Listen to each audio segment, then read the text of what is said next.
Ladies and gents, in today's video, I'm gonna go over the 3 keys to scaling to $10,000 a month with your agency. Now, if you don't have 10 minutes or so to stick around and listen to this information, you are seriously at a disadvantage this year if you're trying to grow your agency to that $10,000 a month mark. Now, before we get into it, can you go ahead and drop a like down below for my creative director at my company, Tristan. Many of you guys know Tristan. Many of you guys have commented on, how the production value has gone up ever since Tristan joined at the stage, probably coming up to almost a year ago at this point. The dude works his freaking tushy off. Just like everyone else, he has feelings, although I definitely overwork him. I'm an absolute perfectionist when it comes to most of this stuff. So yeah, of course, he likes to see a lot of good engagement on the video. So go ahead and drop the like.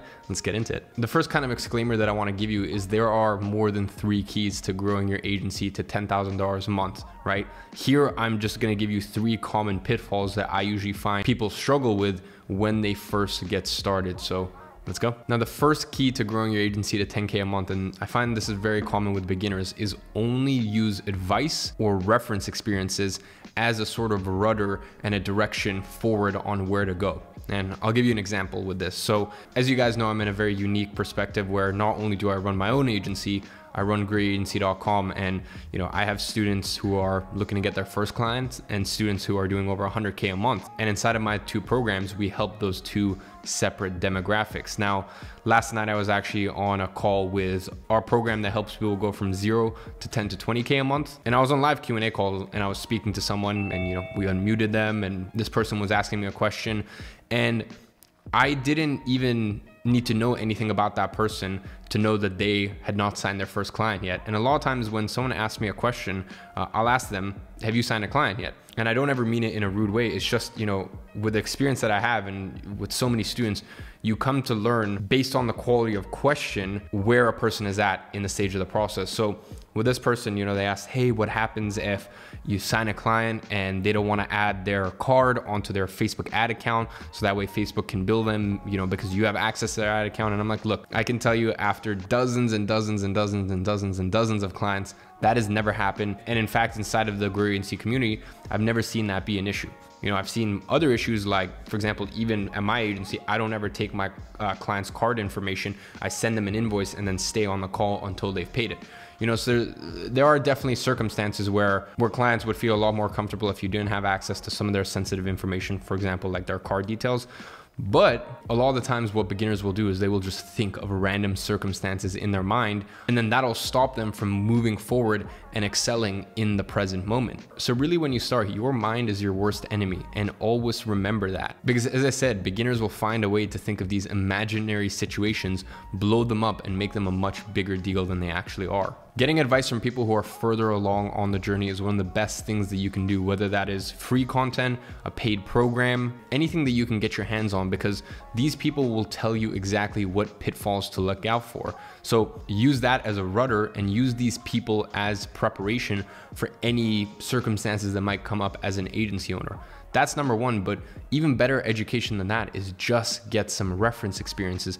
Ladies and gentlemen, you can do all of the research that you want. You could be as mentally prepared as you could ever imagine, but still nothing comes close to reference experiences and real time out there on the battlefield. If you ever wonder what's gonna happen in a certain situation, the best thing you can do is put yourself in that situation, and from that, you'll be able to accrue some reference experiences. And then you can also take that and kind of match that up and compare that to the advice that you've been given and the guidance that you've been given. And those 2 things are really the only thing that you should be using as a guide for what to expect on your social media marketing journey. Ladies and gents, I really cannot stress how important this point is, because I've just seen it time and time again. Beginners will find and make up imaginary scenarios that they think might potentially happen, but as an agency owner, that very rarely, if ever, it happens. And the real tragedy about that is that it paralyzes them and stops them from achieving what they could do with their SMMA journey. The next key to $10,000 a month with your agency is outreach, outreach, outreach. Look, I don't care if you have 2 hours a day to spend on your agency. And by the way, everyone has at least 2 hours a day to spend on their agency. I started my agency when I was 16, still in high school. For the first 8 months of running my 8 months of running my agency, I was managing school, running my agency, doing prospecting and outreach, going to school, and reading a book a week. So look, I don't care who you are, you have 2 hours a day to spend on your agency. So whether you have 2 hours a day or you have 8 hours a day to spend on your agency, I want you to spend 70 to 80% of your time on outreach. Because look, at the end of the day, you can have the best website, you can find the best contractor to deliver the services if that's the route that you're taking. You know, you even see a lot of beginners just do crazy stuff, like have a brand playbook or an agency playbook, or just create a referral system before they've even started with their agency. You know, you can have all your ducks in a row, but at the end of the day, the only way you make money in this game is by doing outreach. And the more outreach you do, the more meetings you'll set, and the more meetings you'll set, the more offers you'll make, and the more offers that you make, the more clients that you sign. And it is as simple as that. The people who win in this game realize that the way you win is by doing as much outreach as humanly possible. So as I said, if you only have 2 hours, you should be spending an hour and a half of that on outreach. If you have 8 hours, you should be spending 6 of that on outreach. And look, I'm not saying go out there all guns blazing and, you know, just do a ton of outreach and you know, have a lot of this sales mentality that a lot of these sales guys have, where it's just, you know, numbers. No, for the first 100 outreaches you do, you should be blindly doing outreach. It doesn't, you know, don't look at the numbers, don't look at the conversion rate from outreach to meeting set. For your first 100 to 200 outreaches, do it blindly, because, you know, if you start to tweak the numbers in this now, you'll be too in your head. And as I said, that is the biggest issue that plagues beginner agency owners. So for your first 100 to 200 outreaches, just blindly go at it. And then after that, of course, dissect what's working, what's not working, tweak your script, tweak your approach. Maybe even if it seems like this outreach method isn't best suited for your character and your personality, maybe think about switching to another one. Split test. You know, really all I can say here is follow the simple formula. The more outreach you do, the more meetings you set. The more meetings you set, the more offers you make. The more offers you make, the more sales you make, and the more clients that you sign. And it is as simple as that. And my final point about that, it's very similar to this first point, which is, ladies and gentlemen, time out there on the battlefield, that gives you more confidence than anything else on earth. Yes, there's a consensus, and yes, there's a lot of quotes and anecdotes out there about how if you're given a certain amount of time, you should spend most of it planning. Well, yeah, maybe if you've been in an industry long enough, or maybe if you have a lot of reference experiences, as I'm talking about, in a specific industry. But when you're first starting, it's the inverse. You want to do less planning and more action taking. So time out there on the battlefield is what will give you the confidence that you need. And that confidence compounds on itself, and it grows week by week, month by month, year by year. Now, the third and final key to hitting $10,000 a month with your agency is almost a little bit of the inverse of that, which is, you know, after you have taken your action and you spend 70 to 80% of the day going out there and doing outreach, trying to set meetings, which is the main priority when you're trying to scale to 10K a month.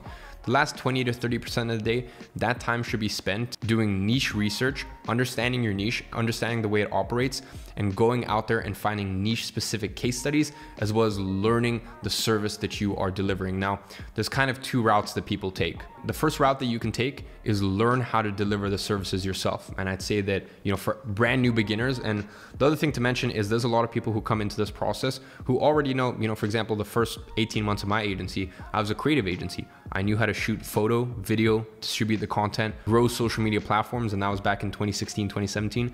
So I basically sold the services, delivered the services, and I was almost a one-man agency except for one contractor. But pretty much I did everything myself. And that's one approach you can take. And the other approach you can take is you can use contractor arbitrage and use what I like to call the Airbnb or Expedia business model, where really all you're doing is linking the service provider to the customer or the client, and you're wrapping it up under your agency experience and your agency name. You know, this is really what all the big agencies do. This is what Airbnb does, what Uber does, what Expedia does. Pretty much all of the most successful businesses on earth, or most profitable businesses on earth, use that model. So regardless of whether you're using the contractor arbitrage method or you're just gonna go ahead and deliver the services yourself, that last 20 to 30% of the day after you've gone out there, you've killed it with outreach, that time should be dedicated towards honing in on your craft, understanding your niche. Now, one of the best things that you can do is, for example, if you're doing email marketing for a specific niche, or maybe you have a LinkedIn lead generation agency, one of the best things that you can do is you can go out there and you can find case studies pertaining to your niche. Now, you need to understand that a lot of consultants and agency owners out there, when they get great results, they actually package that up and make a case study on how they got those results. I've done that in the past with my agency. And you can actually use that information of what very successful agencies and consultants are doing for their clients, and you can kind of use that as a guiding torch of where to go and where to hone in. So as I said, even if you brought on a contractor, it's still a good idea because that'll permeate in your sales. And I'm at a point right now where it's been 2.5 years since I've actually delivered the services myself. And you get up to a certain point of competence in terms of service delivery, where after that, there's very little that you need to do to maintain it. And whenever I get on a sales call, and keep in mind, with my clients, I'm working with e-commerce and info clients. So these are very, very sharp business owners that are very, very in tune with online advertising because quite frankly, it drives most of their business. So, I need to really be on the ball if they ask me a very detailed technical question, but quite frankly, they never do because people don't want to know the nitty gritty of how you're going to do it. They just want to know what you're going to accomplish for them. And they just need a good reason, or you need to be able to instill in them a good level of certainty that you'll be able to do it. They don't want to know the technical nitty gritty. Ladies and gentlemen, you need to know the high level framework. And even with just 20 hours of research of how you're actually going to deliver, as I said, if you're going down the contractor route, even just 20 hours of understanding how the contractor gets those results. And the best thing that you can do is speak to your contractor directly and ask them, they'll teach you. Literally just 20 hours of that, as well as doing a lot of research on niche specific case studies. You're going to know absolutely everything you need to know, plus more on the overall framework that it takes to deliver stellar results for your clients. So ladies and gentlemen, those are really 3 keys you need to scale to $10,000 a month. And on the flip side, really 3 common pitfalls that I find a lot of beginners kind of fall into and get trapped within. So this is really something that I want you to be aware of and attentive of. Now below this video, you're gonna find a pinned comment, and that is to actually book in a call with my student success manager. And that's just to speak to him, ask him any final questions, and really just get a bit more clarity on what it takes to scale your agency to $10,000 a month in the next 90 to 180 days, like a large amount of our students at Great Agency do. So as I said, go ahead and click that link and book in a call with him. I guarantee it's probably going to be one of the best decisions you made this year. And apart from that, down in the description, you can also find the Gadzhi giveaway winner. So if you want to win an item from my clothing line Gadzhi, I'm actually wearing the cobalt blue light blockers right now. All you have to do is subscribe, turn on post notifications, and within the first 2 hours of a video going live, just go ahead and comment down below and you're automatically drawn in to win. Then check back on the next video. And once again, the giveaway winner will be the pinned comment. And on that note, I hope you guys enjoyed this video. I'll see you in the next one. Hey, look, if you enjoyed that video, I went ahead and picked out another special video that I know you're gonna find immensely valuable. You can find it right there. I know you're gonna love it, and I'll see you in the next one.